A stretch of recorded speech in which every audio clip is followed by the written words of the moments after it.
Bienvenue sur Sage-Femme Authentique.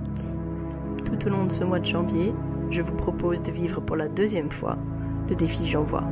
Un épisode de podcast par jour avec une thématique ou une contrainte technique qui me sera imposée, toujours au plus proche de vos questionnements sur la grossesse, la parentalité, les naissances respectées.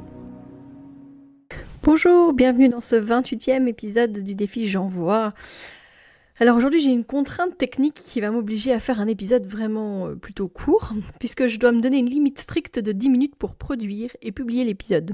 Alors j'ai envie d'aborder un sujet dont j'ai parlé en fait ces derniers jours avec des patientes en préparation à la naissance.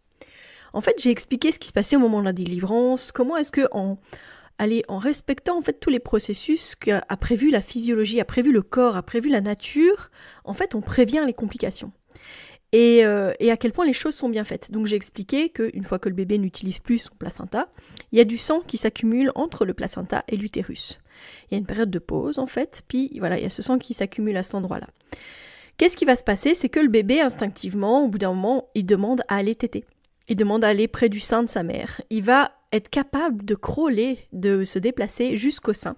Et comment est-ce que ça se fait que le bébé se déplace jusque-là naturellement? C'est parce qu'il est complètement paumé, le bébé qui vient de naître. Il est perdu, il n'a plus aucune des sensations qu'il connaît depuis toujours. Ses sensations, c'est d'être contenu, d'être dans de l'eau, d'avoir chaud, et de baigner dans ce liquide amniotique, voilà. Et qu'est-ce qui va se passer? C'est que là, il est à l'air, il fait froid, parce que même si on réchauffe les salles de naissance, il fait quand même pas 37 degrés. Il y a de la lumière, il y a du bruit. Le bruit n'est pas du tout assourdi comme il est quand il est dans le ventre de sa mère. Il est complètement perdu. Donc les premières minutes, en général, il atterrit. Et puis après, très vite, il va se diriger vers le sein de sa mère. C'est pas parce qu'il a faim. Le bébé, il est peut-être encore accordé à son cordon ombilical, il avait encore du sang qui venait. Il n'a pas du tout encore le besoin et la sensation de faim. En plus de ça, il a son estomac qui est encore rempli. Il est sorti avec son doggy bag. Il a encore l'estomac rempli de liquide amniotique. Non, par contre, il va revenir vers le sein parce qu'il reconnaît l'odeur, parce qu'autour du mamelon, au niveau de l'aréole, il y a des glandes qui s'appellent les glandes de Montgomery, qui sécrètent une substance qui va lubrifier le mamelon et qui a une odeur qui est similaire au liquide amniotique. Donc le bébé, il reconnaît cette odeur et il va venir jusque-là pour justement aller téter. Donc en fait, instinctivement, il va aller téter le sein. Alors, en plus de ça, il y a cette ligne brune là qui montre un peu le chemin. Le bébé voit par contraste. Et les mamelons, l'aréole, sont devenus beaucoup plus foncés avec la grossesse. C'est un changement hormonal qui fait ça. Comme le bébé voit bien en contraste, c'est comme si la maman avait une cible sur elle et qui disait « c'est par là, c'est par là, c'est par là ». Le bébé va aller téter. Et du coup, ça va redonner des contractions à la maman. C'est-à-dire qu'avant ça, il y a une période de pause, et c'est bien fait. C'est parce que justement, il va falloir que les parents et le bébé s'attachent l'un à l'autre, s'amourachent l'un à l'autre. Le bébé, je vous avais parlé du proto-regard dans un autre épisode. Le proto-regard, c'est un moment où justement, il va s'imprégner de ses parents, s'amouracher.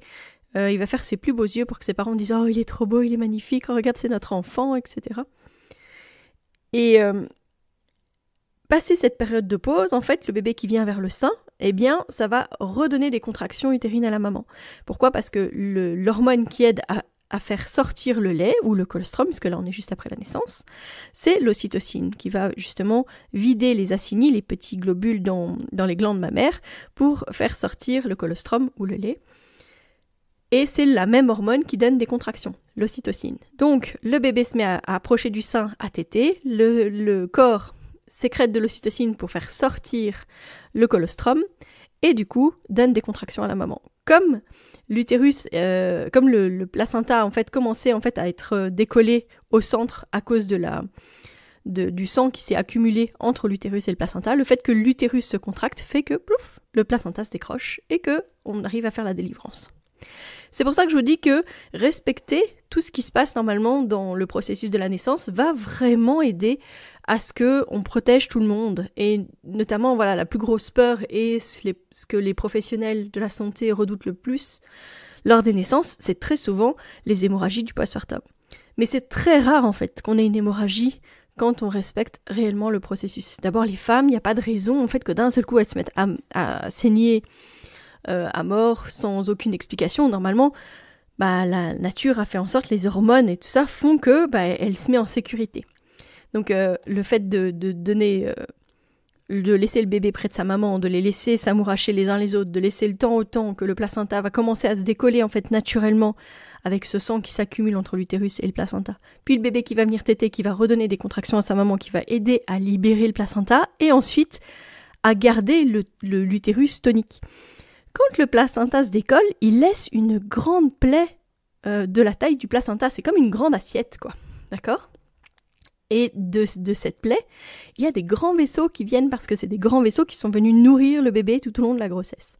Si l'utérus, il est tout mou, tout flasque, c'est ça l'hémorragie, en fait, de la délivrance. C'est ça l'hémorragie du postpartum immédiat. C'est parce que l'utérus, il est tout flasque, tout mou, et donc il y a ces gros vaisseaux qui sont comme sectionnés et qui vont saigner abondamment.